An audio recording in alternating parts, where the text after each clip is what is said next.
metric. We used to sing it, and then somehow the songwriter wrote this on the year when I was born, 1953.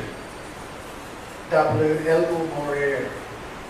He wrote this, and then I'd love to sing it. Adam, can you help us? Adam, you each day I think you want to sing also? Okay. No preparation and no soundtrack, no nothing. Just sing it. I think some of you may know. You hum it with me. It's a very lovely song. Each step I take, my Savior goes before me. This is what our Christian life should be. Every step of our life, we should know the presence of God. Each step I take, my Savior goes before me. And with His loving care, He leads the way. And with each breath I whisper, I adore Thee. Oh, what joy to walk with Him each day. Each step I take,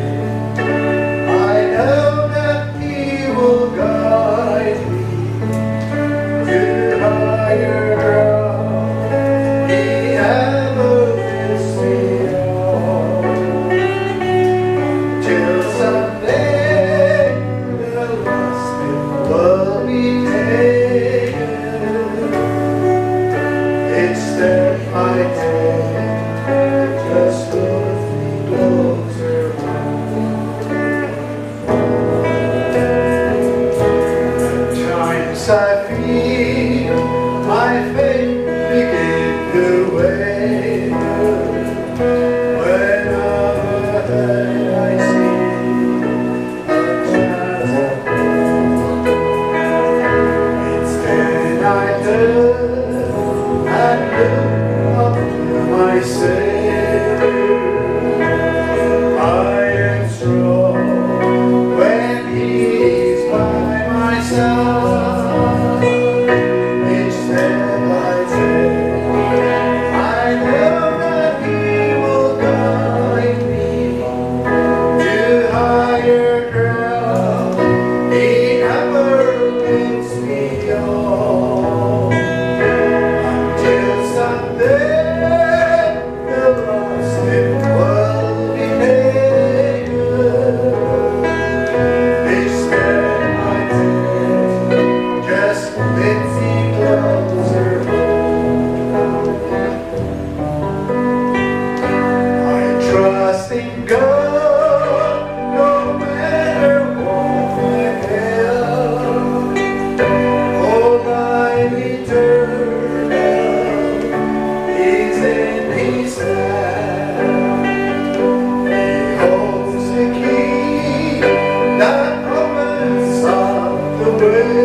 Read the Bible passage for today's meditation.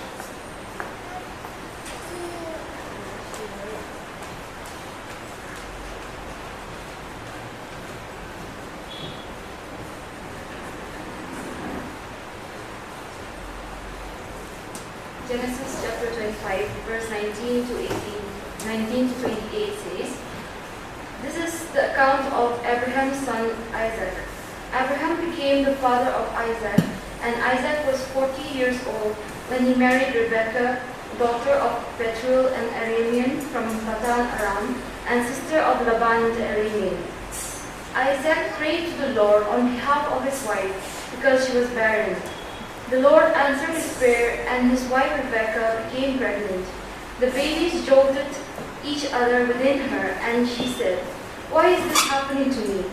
So she went to inquire of the Lord. The Lord said to her, 'Two nations are in your womb, and two peoples from within you will be separated. One people will become stronger than the other, and the older will serve the younger.' When the time came for her to give birth, there were twin boys in her womb. The first to come out was red, and his whole body was like a hairy garment, so they named him Esau. After this, his brother came out, with his hand grasping Esau's heel, so he was called Jacob. Isaac was 60 years old when Rebekah gave birth to him. The boys grew up, and Esau became a skillful hunter, a man of the open country, while Jacob was a quiet man, staying among the tents. Isaac, who had a taste for a wild game, loved Esau, but Rebekah loved Jacob."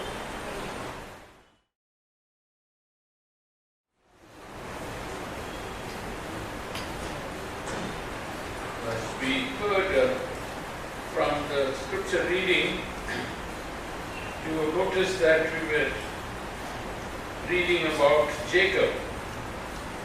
And so Jacob and Esau, this is the story that we read. So last time I shared with you from the life of Abraham. Last month when I came here, I shared with you about the life of Abraham, and we saw how Abraham was a man of faith. Today we are going to just look at Jacob, another very important leader in the Old Testament. And we look at Jacob. So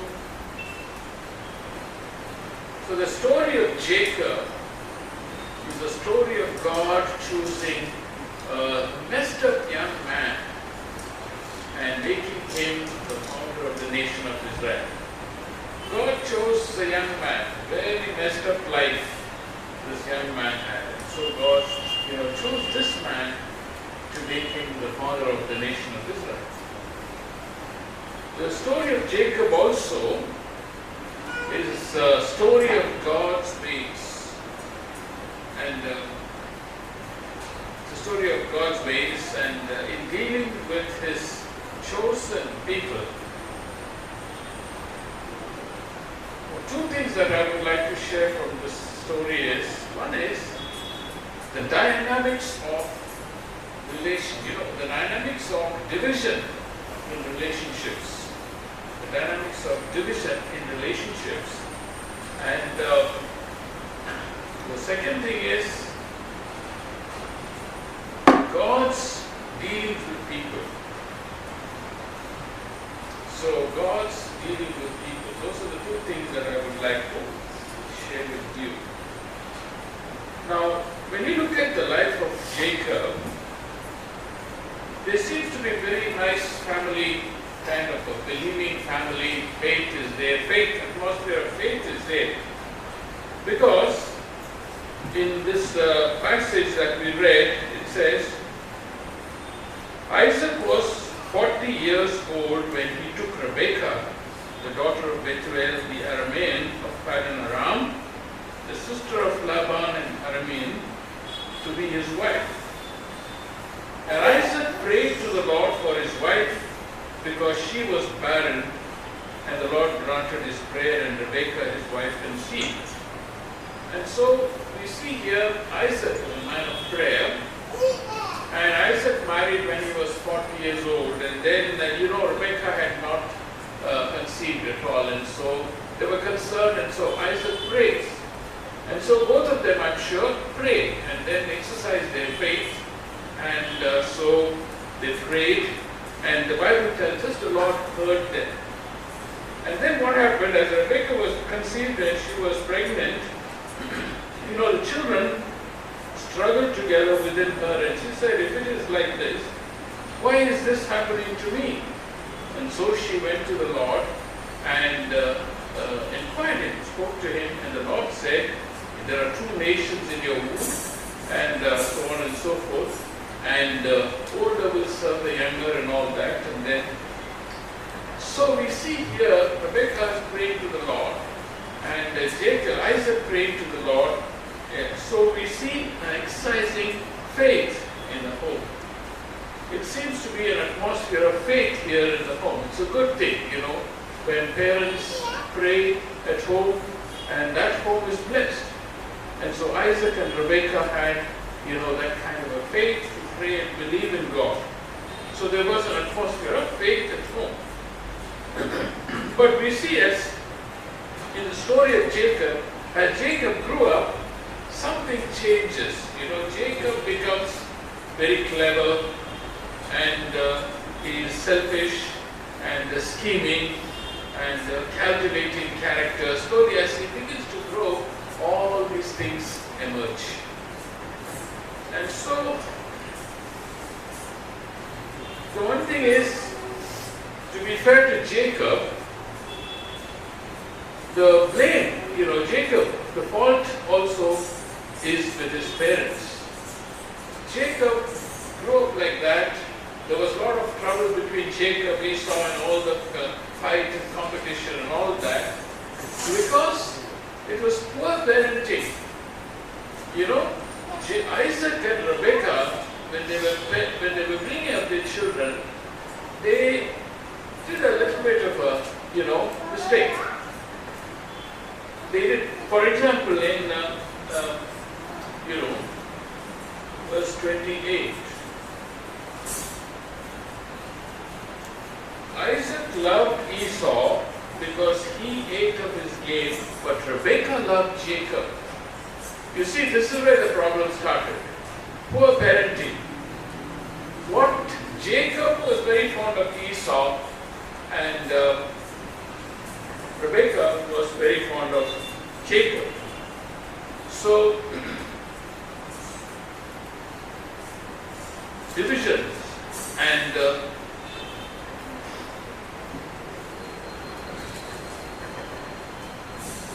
seeds, actually, the seeds of competition, rivalry, and division started here. So, by cunning, Jacob takes away Esau's birthright. The thing is, when you love somebody and then you put down the other person, there is division that starts. So that is what was happening here. The division started here, and by cunning, Jacob takes away birthright. Because Rebekah has sort of probably told Jacob, now you see, your elder brother is there, and he's elder brother, and your father might give all the property to him because he's elder brother. So you better plan, and you better do something about it. And so Jacob, by cunning, takes away Esau's birthright. Jacob may have been thinking, what if my father decides to give all the wealth to Esau? And so inheritance, actually in the Old Testament times, the firstborn son will get the double portion of the inheritance than the younger son. And so Jacob plans and takes away Esau's birthright. Son makes Esau.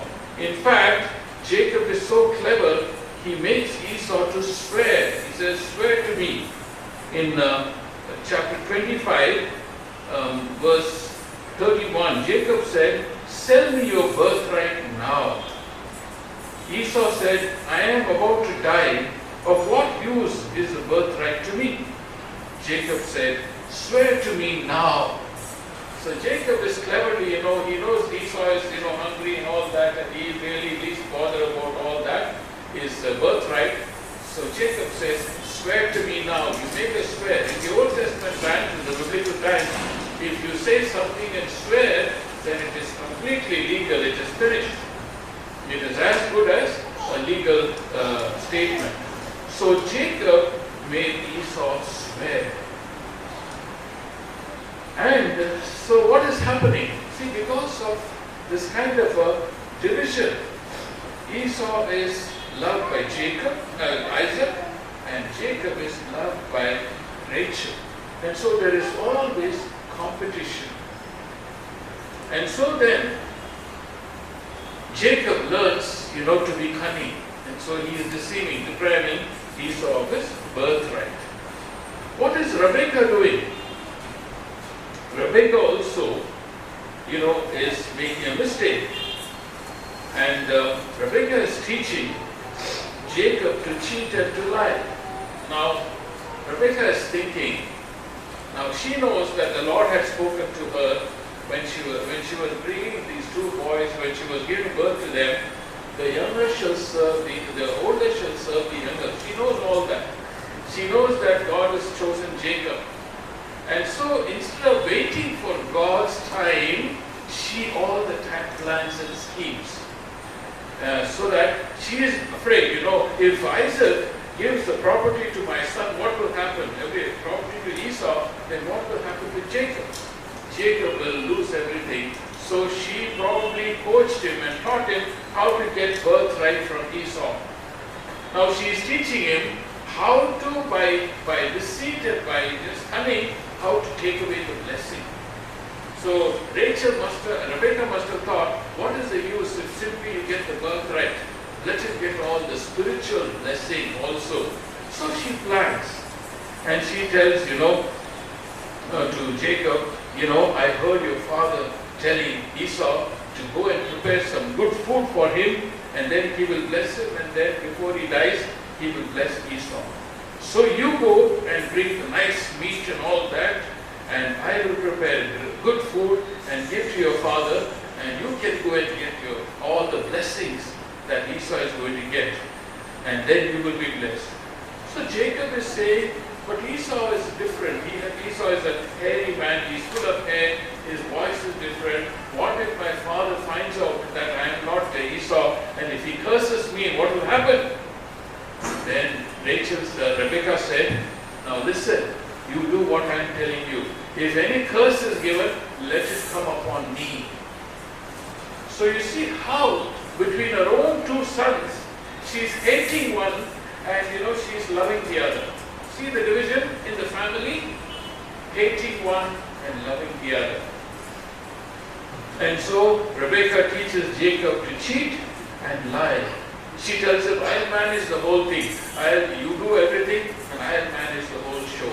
And so Jacob goes and gets the lamb and all that, and Rebekah prepares, and then she makes some sort of with the lamb's skin, she makes a covering for his hands and neck, and then she takes Esau's clothes and she puts it on Jacob. And so when Jacob goes near Isaac, Isaac thinks this is Esau, and so he blesses him. So what happened? The blessing is taken away. So Jacob cheated Esau of his birthright, then he cheated him of his blessing, all with his help of his mother. And so, what happens? When you sow the seed of division like that, there will always be problem in relationships. In the family, there will be always problem when you sow seeds of division. So what happened here? In Genesis chapter 27, verse 41, we can very clearly see that. So Esau was very angry with Jacob, and very angry with his parents, and very angry with his father. And so he said in verse 41, now Esau hated Jacob because the blessing with which his father had blessed him. So, hatred. Esau hated this thing. So, all that, Rebekah didn't think that through. Isaac didn't think that through. Because of their failure in parenting, bad parenting, now hatred. Now, Esau hated Jacob because of the blessing with which his father had blessed him. And Esau said to himself, the days of mourning for my father are coming. then I will kill my brother Jacob. You see how much the hatred. I will kill my brother. Who is responsible? Bad parenting. Division in the family. So anger, hatred, enmity came into the family. Anger, hatred, enmity came into Jacob's family, Isaac's family. And so,